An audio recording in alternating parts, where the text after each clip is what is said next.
नमस्कार मित्रांनो, काय 24 आठवड्यानंतर म्हणजे 6 महिन्यांची गर्भवती असताना गर्भपात एखाद्या खाजगी रुग्णालयामध्ये केला जाऊ शकतो का?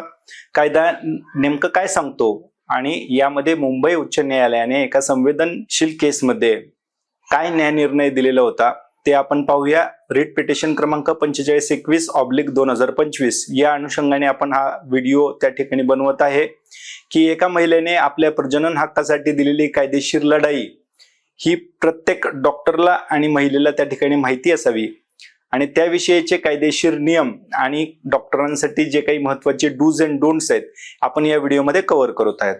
गर्भवती महिला XYZ ही 25 आठवड्यांची गर्भवती होती.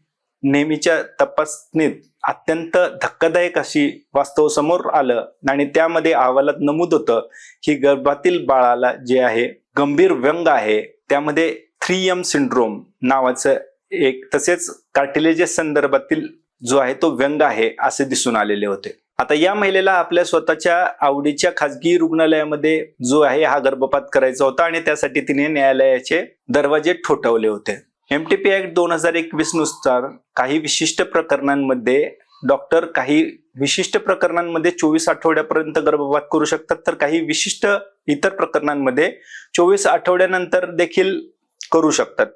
परंतु डॉक्टरांचे हात हे कायद्याने बांधले गेलेले आहेत. यापूर्वी कसं आहे की रुग्णालयांना 12 आठवड्यापर्यंतची परवानगी दिली जायची, 20 आठवड्यापर्यंतची परवानगी दिली जायची. आता नवीन ह्याच्यामध्ये 24 आठवड्यांपर्यंत 20 आठवड्यापर्यंत परवानगी दिली जाते, परंतु 24 आठवड्यानंतरची परवानगी जी आहे ती प्रमाणपत्र त्यांना नसतं.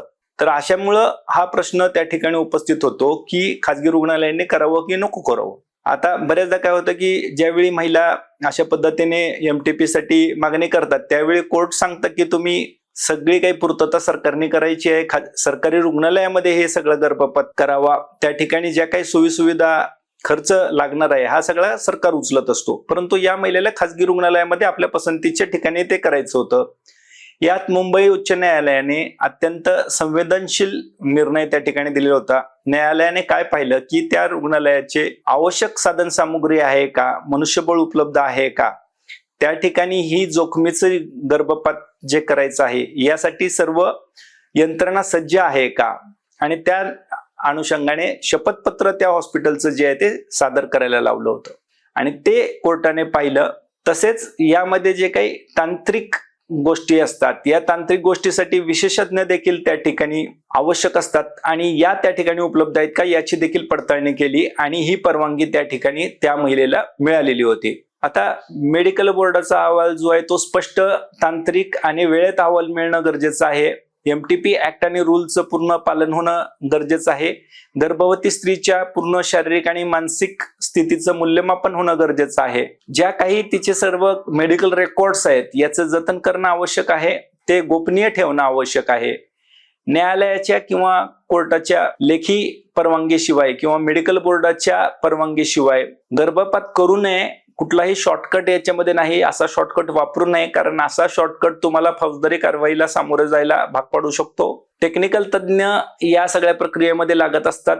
त्यामध्ये फिटल हार्ट स्टॉपेज ही प्रक्रिया आहे ही विशेष तज्ज्ञांकडून केली जाते आणि त्यासाठी सर्व यंत्रणा सज्ज हॉस्पिटलमध्ये असणं आवश्यक असतं.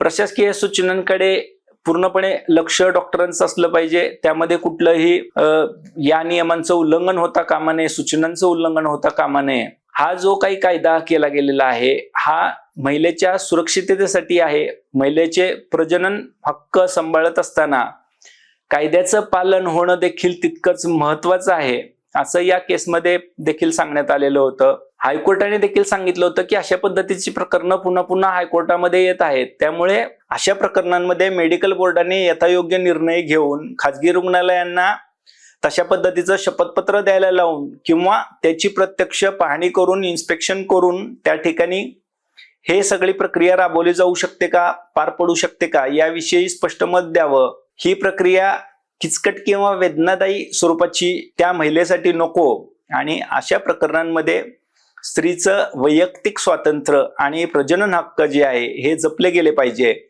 आणि या सगळ्या गोष्टी वैद्यकीय नियमांप्रमाणे, प्रोटोकॉल प्रमाणे झाल्या पाहिजे आणि या सगळ्या रूल्स आणि ऍक्ट जे काही गर्भपातासंदर्भातील गर्भपात अधिनियमातील आहेत किंवा नियमातील आहेत हे सगळं पाळलं गेलं पाहिजे. त्यामुळे कोर्टाचा जो निर्णय सकारात्मक आणि प्रेरणादायी अशा स्वरूपाचा होता आणि यामध्ये एखाद्या स्त्रीच्या प्रजनन हक्कांचं संरक्षण करण्याविषयी एक लँडमार्क जजमेंट म्हणून ह्या जजमेंटकडे पाहिलं जातं. व्हिडिओ आवडल्यास नक्की लाईक करा, शेअर करा, सबस्क्राईब करा. जय शिवराय, जय महाराष्ट्र.